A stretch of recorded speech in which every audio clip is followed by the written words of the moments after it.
Good morning. We're in Genesis 45,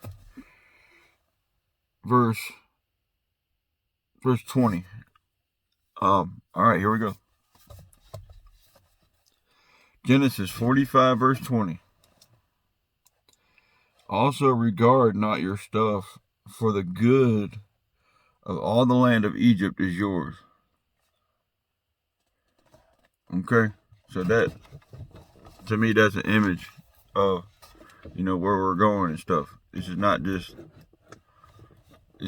oh, do this, do that. No, we're getting a lot of good stuff where we're going. Okay. Don't worry about what you're missing here. Don't worry about all that stuff. And Paul said that he said he counts the things of this world uncomparable. The things that we're supposed to get, the things that we're getting and where we're going is uncomparable. You can't even put them in the same ballpark. It's like Little League versus World Series. Where we're going. So that's important to know. Don't worry about the stuff in the world. Just know where you're going. What you're gonna avoid too. Good morning. How's that for a spiritual wake up? Wake up and smell the righteous. All right, so that's what's going on. He said, and I'll read that again. Also, regard not your stuff, for the good of all the land of Egypt is yours. And that's just spiritual ascension. We're just going up. And that's a good feeling to know that we're always in motion. We're always going up. Even in the hard time, we going up. Straight facts, man. That's just core message. That's just real life facts. That's reality. And it's out there, man. Every day doesn't have to be a day, y'all. We could just be moving up, moving forward, gaining knowledge, gaining wisdom in the simplicity of Christ. Preach. Christ is so simple. And when we know that, we can start learning in peace in the world, knowing stuff, learning about debates, learning about history, learning about stuff. But it's all got to be centered around the simplicity of Christ. It's such an amazing, freeing feeling. Just to know the simplicity of Christ. And the answer is so simple that the scientists, there's nothing wrong with science other than it's a grossly incomplete model that doesn't account for many critical things. Science is very good. It's like a ruler, it's helpful. It's a measuring tape. It's helpful, it's helpful, but it's not going to get the job done.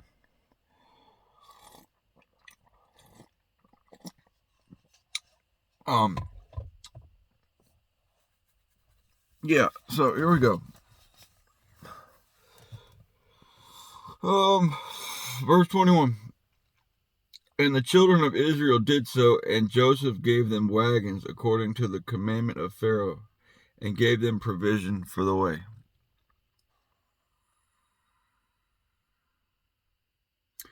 And I just want to throw in there, guys, that, the other day I was on my live, and dude was like, I said, man, hey, look, man, show me one video where you see somebody openly opposing the authenticity of the Bible against an academic that knows what they're talking about. He could, and I knew it wasn't really out there. They're not really out there. They have their stuff to say in their little, out the side of their neck, in the corner or whatever, but you're not going to really see that. So he said, well, look, what about the Exodus? That never happened, la, la, la, la, la. He said, what about Noah's Ark? That couldn't have happened, blah, blah, blah, blah, blah. Man, I go to Noah's Ark last night, bro. And I go to look up the video, bro. And you talk about a smash out session. I didn't even watch the whole thing. I'm going to. This is what I do for a living. All I do is research Bible authenticity. But I'm willing to hear all cases. So dude opens up on the debate. He opens up. He's the atheist dude. And we love atheists. Because they have the biggest faith and they don't even know it. That's real faith when you can examine all angles.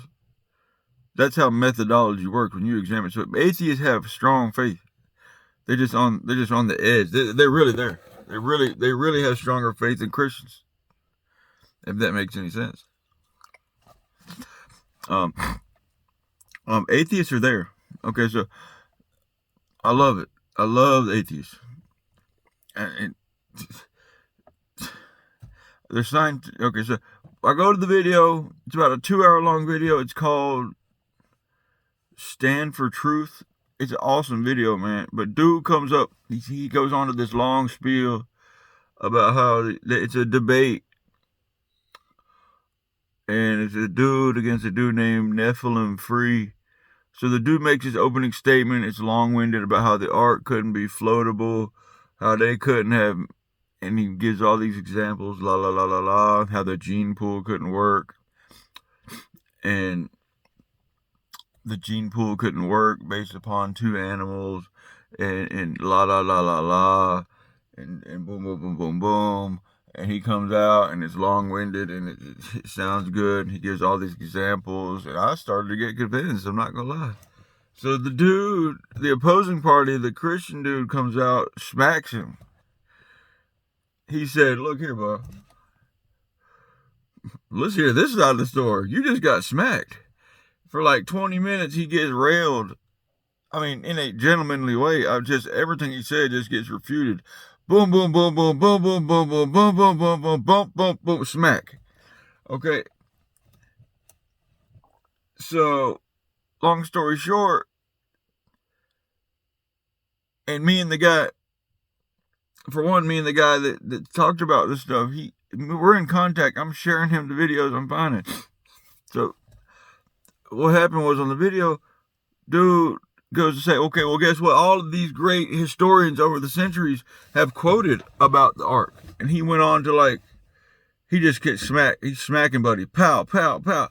Well, this person, boom. This person had a quote. This person had a quote. This person had a quote. This person had a quote. This person had a quote. This person had a quote. This person had, literally like 20 people. And he just keeps on going.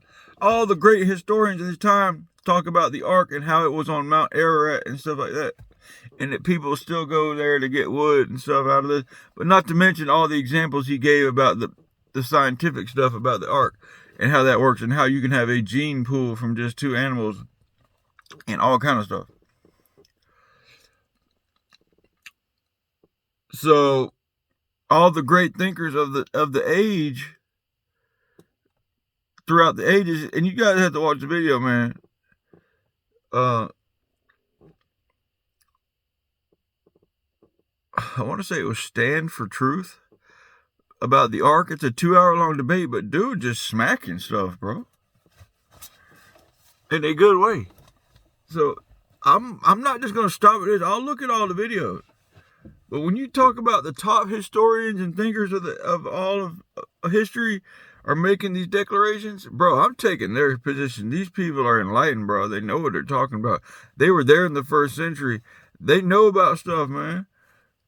They know about stuff about Mount Ararat and how, and that's just basic. So when you tell me that the main stuff you're coming at me with is not fully substantiated, don't come at me with stuff about that. Tell me the Bible is not authenticated because of the Exodus and because the Exodus in the Red Sea can't be substantiated. The argument is not whether the Exodus happened. It's about when it happened. Okay? And as far as the ark goes, you just got smacked. It's like that thing on Facebook, Power Slap. Come here. Get over here. You guys are getting laid out left and right. That's why I love the atheists. Y'all gotta stand in the ring, bro. I love that stuff. Who doesn't need a good punching bag? Y'all just got smacked. You just got served.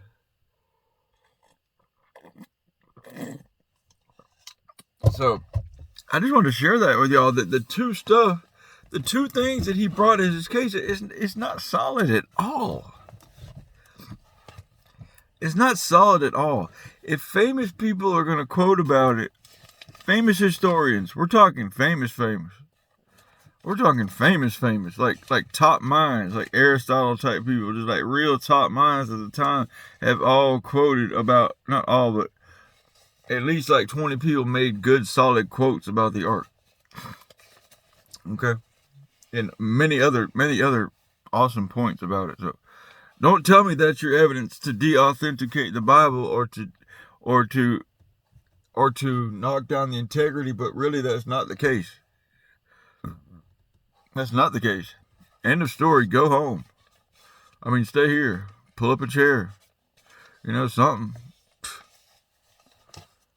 They just have meetings for hey, my name's blah blah. I'm an atheist. This is the 12 steps. These are the 12 steps of Atheist Anonymous. Today I got smacked in a debate and blah blah blah.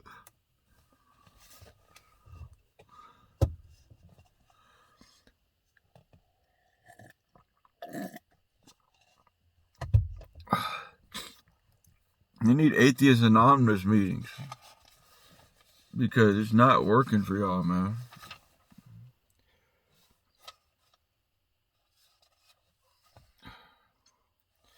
All right, so we're going, y'all. We're in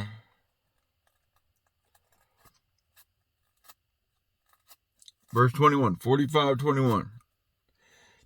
And the children of Israel did so, and Joseph gave them wagons according to the commandment of Pharaoh, and gave them provision for the way. So, guys, I got some solid stuff I'm looking at. Okay? Solid stuff. Okay? I'm listening to Darth Dawkins on TikTok. He's a powerhouse philosopher, Christian, defending God. A powerhouse of debate. A powerhouse. He can sit here and logically walk you through how it's literally asinine to try to say that God doesn't exist. And he'll walk you through this step by step, through manifold ways. He'll walk you through this step by step, and just about 90% of the people that are on the show can't say nothing to him. And then he literally like walks them out the door, like, okay, you're not following these simple precepts. We have to let you out, sir, because you're not seeing this. You're either just disagreeing or something. Darth Dawkins is a beast. I suggest you follow him on TikTok at Darth Dawkins. It's like Darth Vader, but Darth Dawkins. Okay, I follow the Deconstruction Zone, which is a atheist channel. Okay, I look at another dude called David A. Falk, F-A-L-K, not to be confused with Marshall Faulk from the Los Angeles Rams. Okay, it's retired. F-A-U-L-K, David A. Falk, F-A-L-K. Okay, so not to be confused with him, but dude is a beast, and he takes questions. He has a live that he records. I've just been looking at some of the lives he does. He's an author, a fiction author too, but he's a staunch Bible scholar, and he's an Egyptologist. I'm looking at and he takes Bible questions and regular questions about life and how to approach people and stuff like that about this stuff. So he is another staunch defender. Okay, I watch him. I started that the other day. Okay, you got to be careful what to watch, because some of these people are just unqualified and they're just taking a approach, and they're found in reproach. Ouch.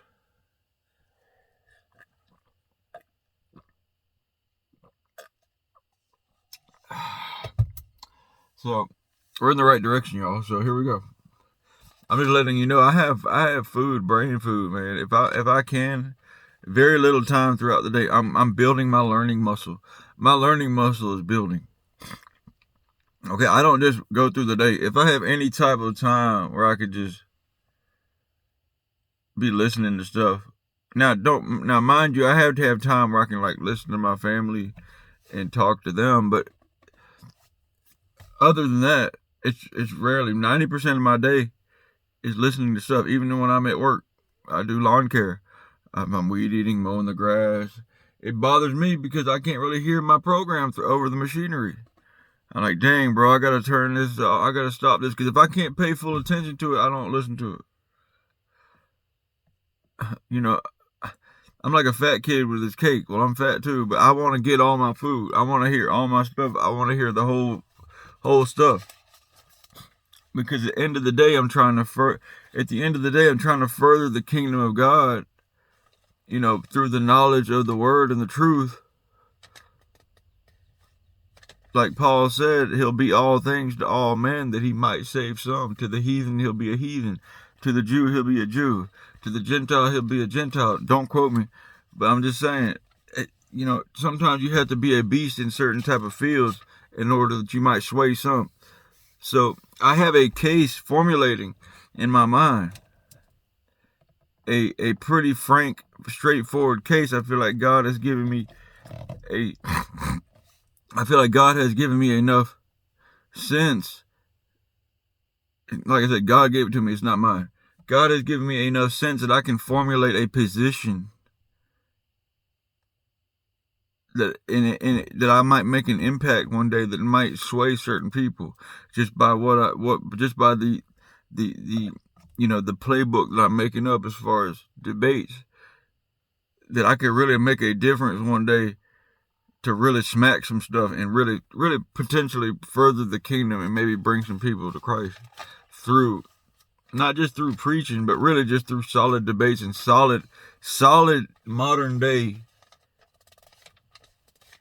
preaching, really, but not in a preaching sense, but really just in a forum of a debate or something like that, where I can really smack something. And it's coming. That's the goal. I have a series of questions. I'm formulating attacks. It's gonna be big, bro. This is spiritual warfare, man. This is gonna be big, man.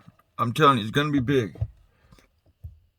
Well, we're really gonna shake some walls in this place. Just basic reasoning, because it's spiritual warfare, man. The age of information, it's been going on since the Garden of Eden. We were convinced, they were tricked, We gotta wake up, man. Alright. Let me try to finish this, because we're going to. To all them he gave each man changes of raiment. But to Benjamin he gave 300 pieces of silver and 5 changes of raiment. Okay.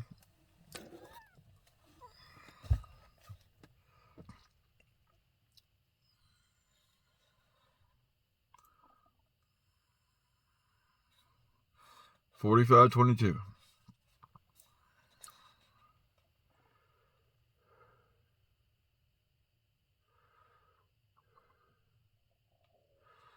Now, and to his father, there's something going on there. I'm not sure what that is, but we'll see. And to his father he sent after this manner: 10 asses. Preach.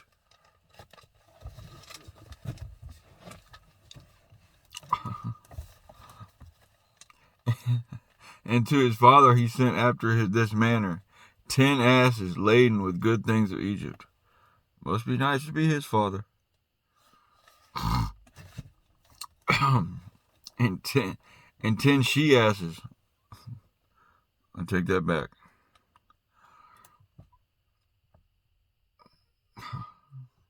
And 10 she asses laden with corn and bread and meat for his father by the way.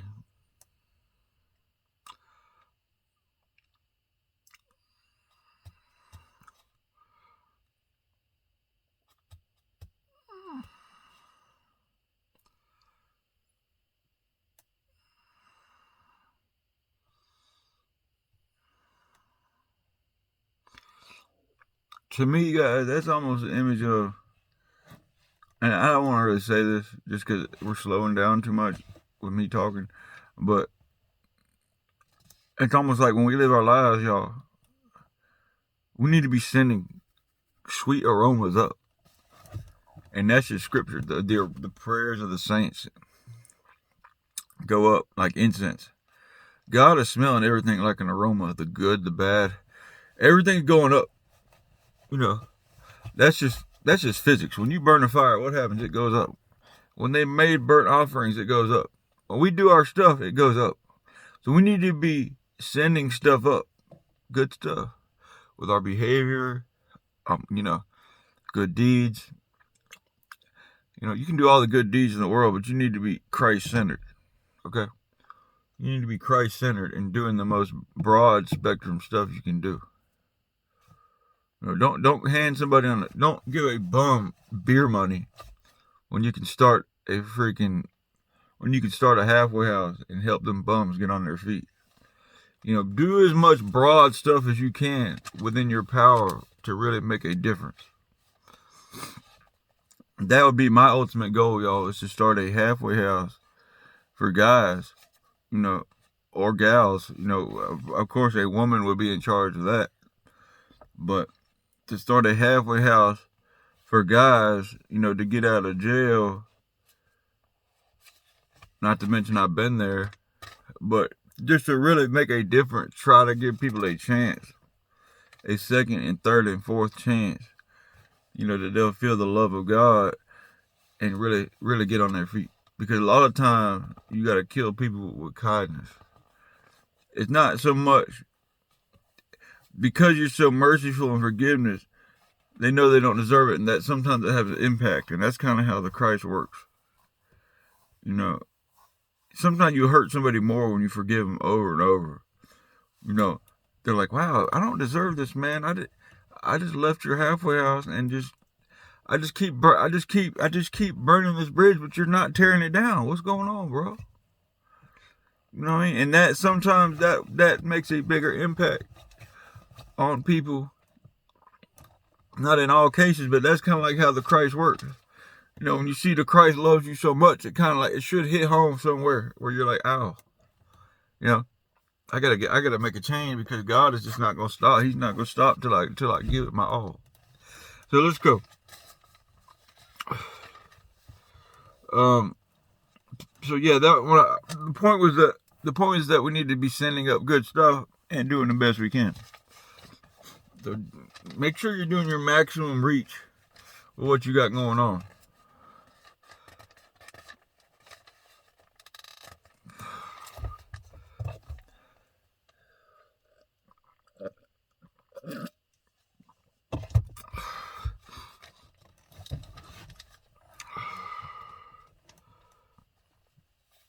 So,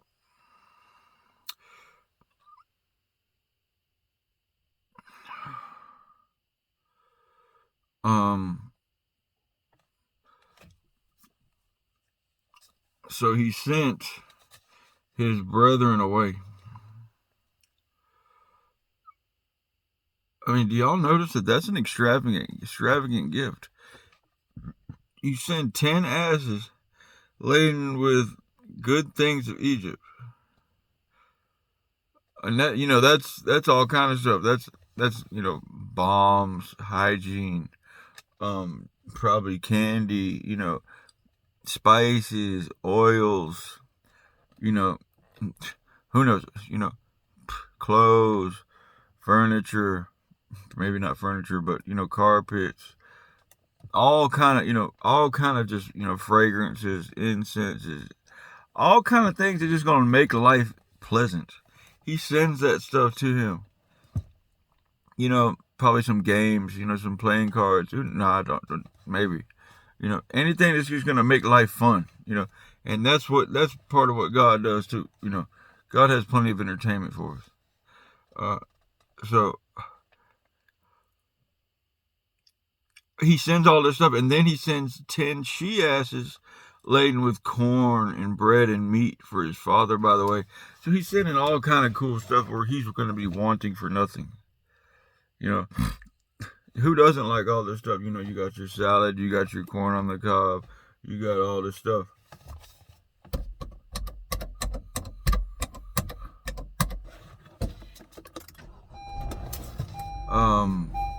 Yeah.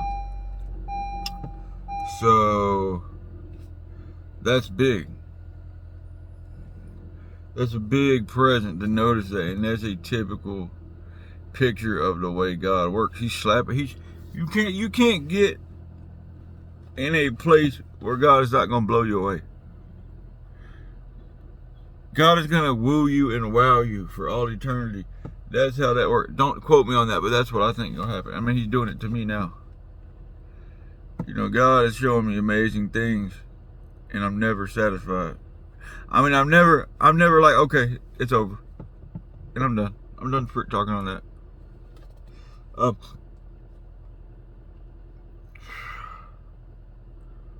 So He sent His brethren away, and they departed. 45:24. So He sent His brethren away, and they departed, and He said unto them, see that ye fall not out. By the way, oh, yeah.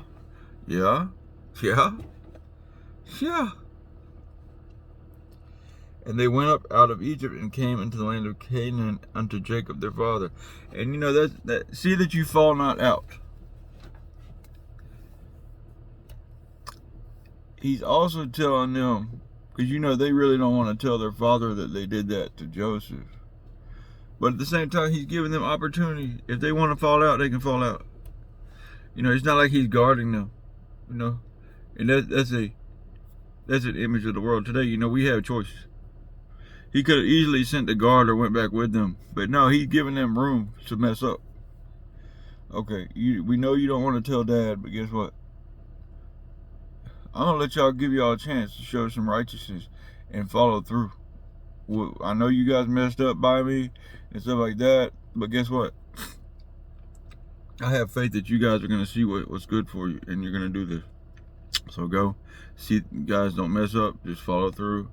You know, go tell Dad. You know, and bring all this good stuff. And that's a good image. You know, don't fall out. And that's basically telling us to stick to our guns and, you know, ride this bad boy out.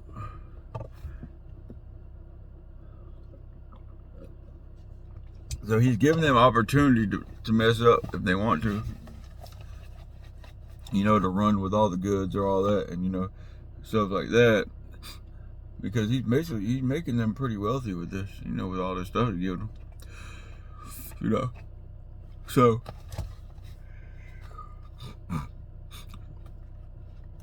and you know, Benjamin gets laden with stuff, with extra stuff. That's an image of God's elect to me.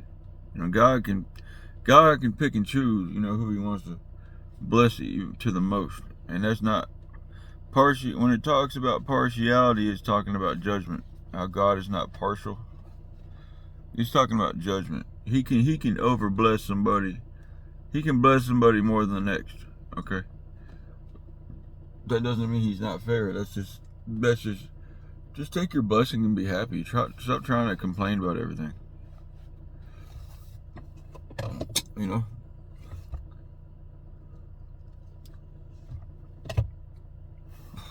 I feel like I'm exceedingly blessed.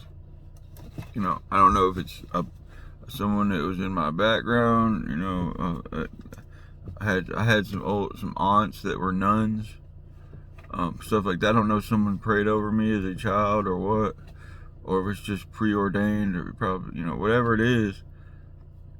That's just what I think happened to me. So I'm working out on that. So here we go. We're almost done with 45. And they went up out of Egypt, okay, and told him, saying, Joseph is yet alive, and he is governor over all the land of Egypt. And Jacob's heart fainted, for he believed them not. And they told him all the words of Joseph, which he had said unto them. And when he saw the wagons which Joseph had sent to him, carrying him.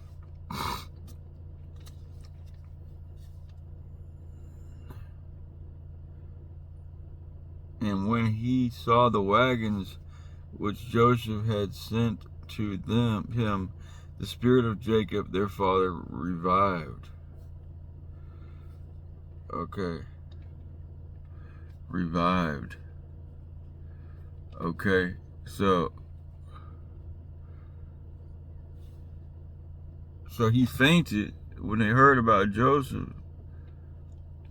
All of a sudden, then he sees the wagons and he's like, oh, yes.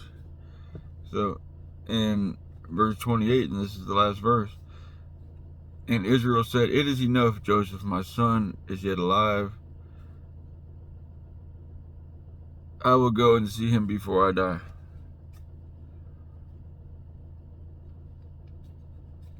Okay. So you notice that they didn't really tell the story. And we'll see what happens.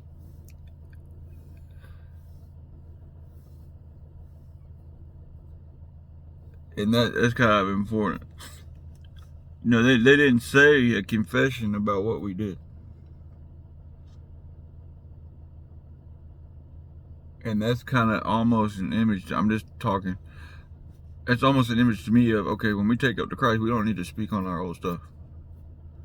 You know, it's just forget about it. You know, when the Christ comes in and all that, and we make a commitment, don't sit here and try to apologize and all this. Just let it go. Just let it go, and that's beautiful. Now, I don't know what's going to happen in the next chapter as far as those details, but that's important to note. So far, if I'm right about this, that's a good parallel. If I'm right about this, we'll see in the next chapter or two. But that's an important point, that when it's time, the Christ is back. You know, we got the Christ. Don't sit here and try to apologize for all your stuff. Just forget about it. Just forget about it. If you're not walking in sin, you're doing right. Don't talk about that stuff. Let it go. Let it go. Don't try to talk about it to yourself. Don't try to talk about it for anything. When I tell you you're free, you're free. End of story. Now, that's some little preaching this morning. I'm not going to preach too hard on that. But yeah, they didn't say, hey, Dad, look, man, this is what happened. No, Joseph's alive. You know, here, this is what happened. Now, I don't know what's going to happen in the next chapter, but we're riding this out. Okay, so that's what happened, man. We're going to go to the footnotes real quick. That's 45. Good job.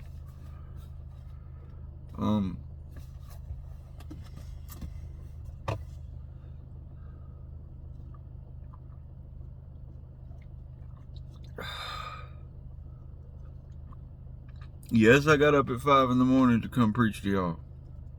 Yes, that's what I do, because I have a slam-packed day.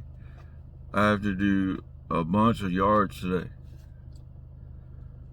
And if you're in the Buford, Cumming, Sugar Hill, Flowery Branch, if you're in that area and you need lawn care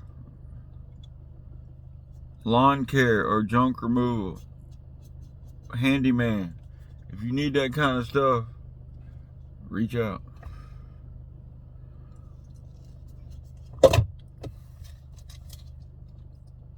A buddy the other night, he said, bro, why are you being such a butthead, man? Because I got sarcastic with him. I was like, bro, you know the stuff you're saying really isn't substantiated about how to defute the Bible. I said, look, bro, you want to know the truth about it? Here, I'll give you my personal number, and we can take this on together throughout life, and I'll make it my commitment to hear everything you have to say about this. This is not a one-night thing. I'm fully committed to anybody that comes on and talks to me on my channel. I'm fully committed to really engage, you know, throughout the upcoming times. I'm really committed to fully engage with you so that we can learn together. If your side is true, bring me to reality. I'm trying to show you there's holes in your case. I'm trying to show you that you're under a spell. I'm trying to show you that. And you know, I'll be the first to admit that I don't know a lot about Bible scholarship. I mean, I know a little, and I'm learning. I made it my life's mission to know all this stuff,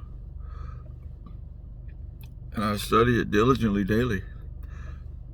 You know, the good stuff, the bad stuff, the attacks, the praises, everything. So I said, buddy, this is not like I don't want to hear from you no more. I want to know you personally. I want to know. And I reached out. He said, all right, man. I said, I apologize for being sarcastic. It's just, I'm just trying to make a point. And he said, okay, man, cool. So he hit me on the DM. I hit him on the DM. And I sent him some videos to look at and stuff like that. So it's not like I'm just throwing a stone and we're running away. I'm willing to fully engage with anybody that wants to talk about Bible authenticity and stuff like that. I'm willing to fully engage with the atheists. I'm willing to fully engage. And so far, we're in a good position. I have faith that God is going to pull through as far as the authenticity and all that. That's what I'm confident of. So we're gonna see, but yeah, that's important to know that I'm not just throwing a stone and I don't want to be discovered. Y'all pull up. I got nothing to hide. If somebody wants to come, whatever, take me out because of what I believe in and what I'm standing behind, so be it. Come take me out. I did it in good purpose. I did it trying to reach, trying to make an impact. Doing God's work, trying to. That's what I'm trying to do. So it's not like I'm hiding behind a profile. My whole name is on my profile. I'm not trying to hide behind anything.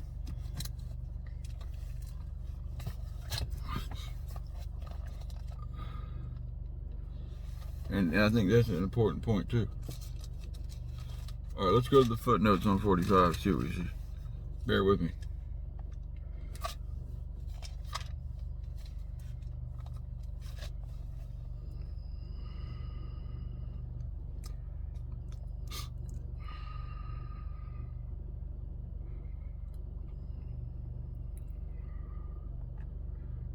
Okay, Joseph discloses his identity.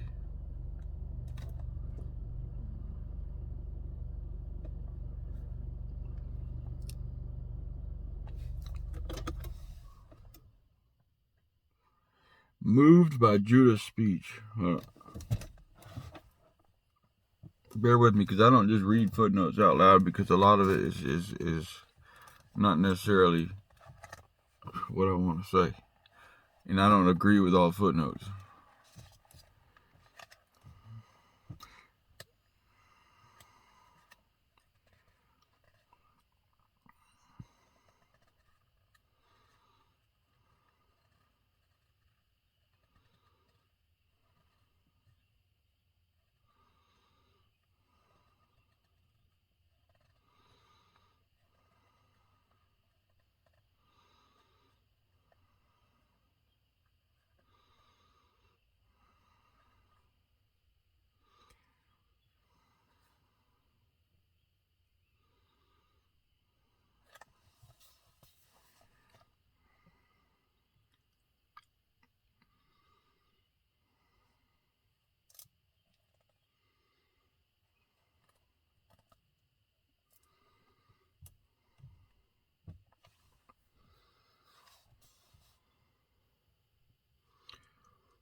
So it says that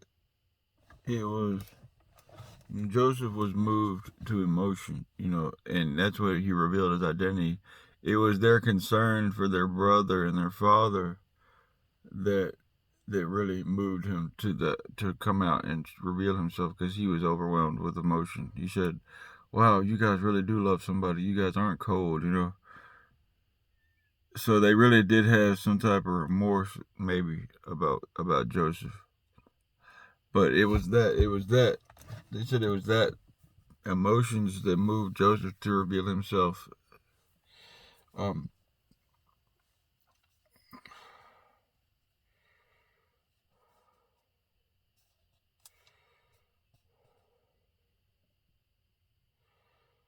and he was willing to sacrifice himself, you know, to in place of.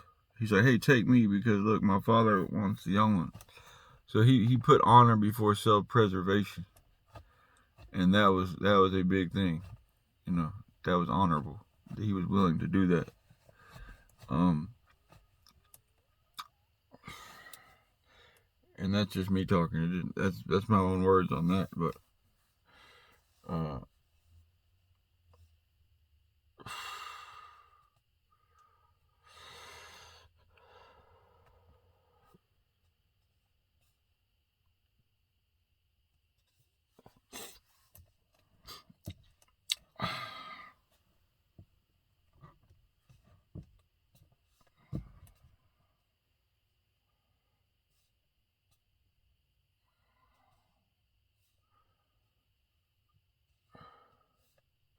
he's a father to Pharaoh, and that's just a term they use.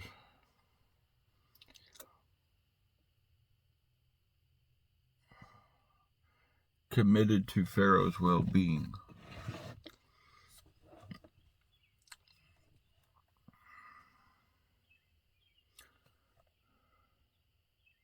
And that's what we need to be. We need to be committed to God and to Christ. Committed to the well-being of the Spirit. Committed to not grieving the Spirit. We need to be committed. We need to be committed to the well-being. If you have a spirit inside of you or a flower or something, you need to be nurturing that flower. You don't need to be putting it out in too harsh of a sun. Make sure it's not getting cooked up in the sun. Make sure that it has shade when it needs it. Make sure it has water. You know, make sure all of these things. If it's too windy, take it out of the way. You know, stuff like that. You need to be nurturing this stuff. Be a father to whatever you got going on, and that's the spirit. If the spirit's in you and you doing all kind of extra stuff, guess what? You're not nurturing that. You're a cruel person. You're a cruel person if you don't care about the Holy Spirit. And that's just me preaching.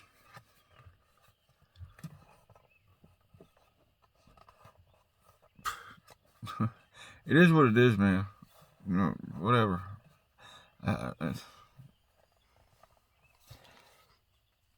If you know that the Spirit can't reside with stuff, can't be in the way of impurities, if you know the Spirit can't stay if you're doing your own thing, looking at this, you know, smoking this, all these things, if you know the Spirit doesn't like that stuff, but you're doing it, you don't care about the Spirit. You're just all about you, and that's kind of cruel because you're really just evicting the Spirit. You're really kicking it out on the curb in a cold night. You know, that it's really kind of ugly, man, with the way you're doing God. He's trying to stay in your house. He's trying to stay with you. If you're doing extra stuff, that's not nice, bro. Just saying. Look at it. The Spirit is supposed to be your temple. God is supposed to be living in you. Let God live in you, man. And that's me or anybody that we have to work on that and acknowledge it for what it is. If you're doing extra stuff, you're kicking out the Spirit, man. That's not nice. All because you just wanted to do your thing for whatever reason. Oh, I don't want to hear about that. I don't want to talk about that. Matter of fact, let's turn this video off. You know, I didn't like that. Boom. Ooh, ouch. So, you were told. I informed you. Yeah. When you do your own thing, you're kicking out the Spirit, bro. That's not very nice.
And it makes a note here that when they sold him for 20 pieces of silver, guess what? He sent them away with 300 pieces of silver.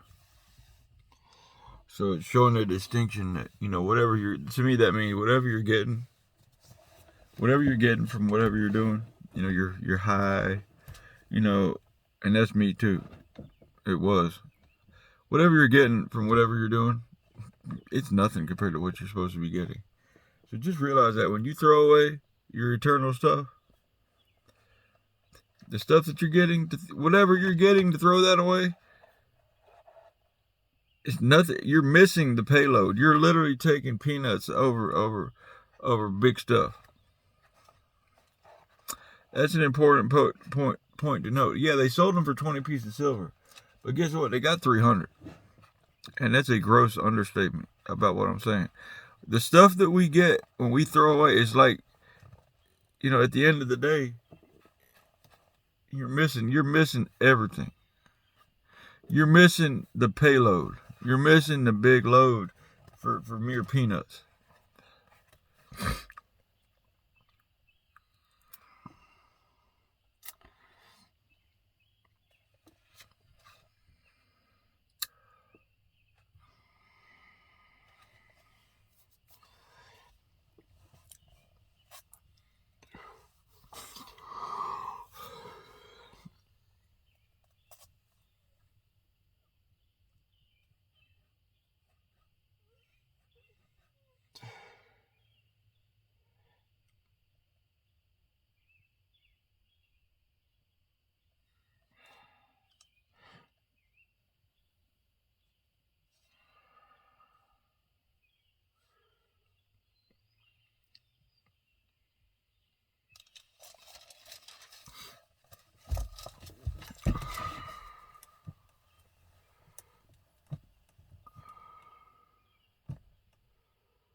Okay. So that's it. And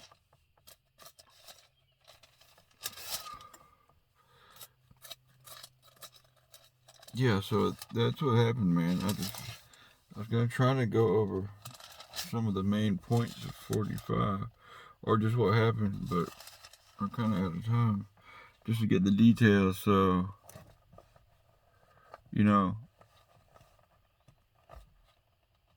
these are the 12 tribes of Israel. Joseph and his brothers.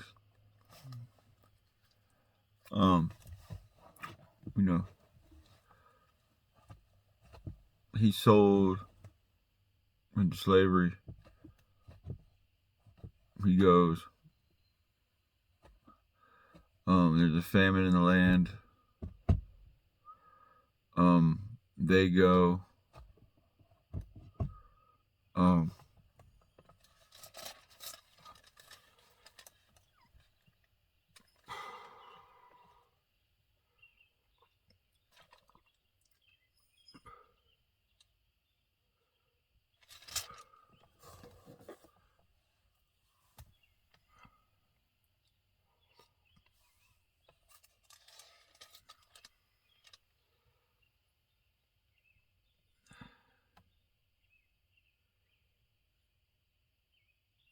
I'm trying to see how many times they went back and forth. I want to say it was only the second time they came back. Or did they have to go back twice? That's what I'm trying to look at.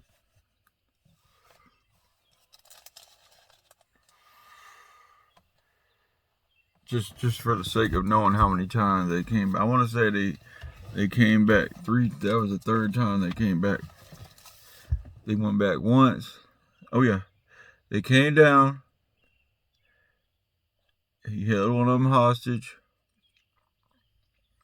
Okay.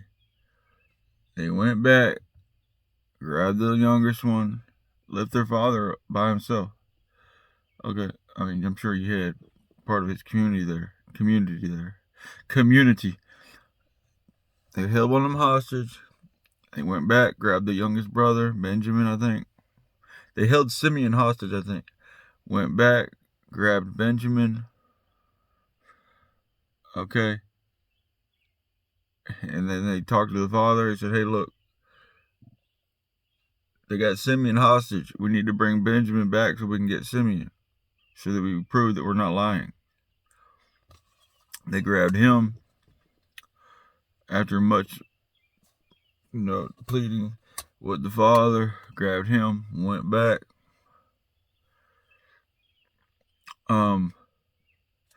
Sent them away, but he sent all of them back, put the cup. He released Simeon, put the cup in the thing. Okay. Accused him of stealing. He's like, oh no.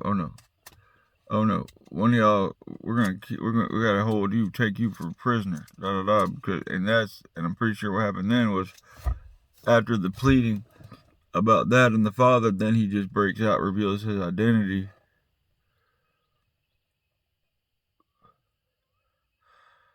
I may be off on a little of the detail on that as far as how many times.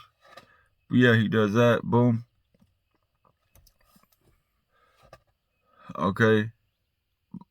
That's where it gets a little fuzzy for me. But yeah, that's when he reveals his identity.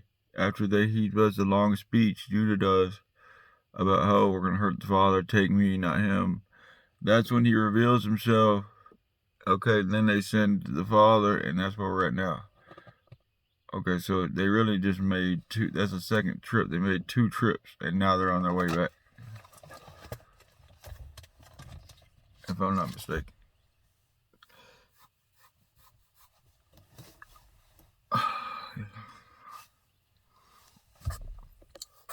And we'll do a larger overview later. But other than that, guys, we're on YouTube at Preach Facts. You can reach out at the DM. We're on TikTok at Preach Facts 7. Have a good day. And that's it.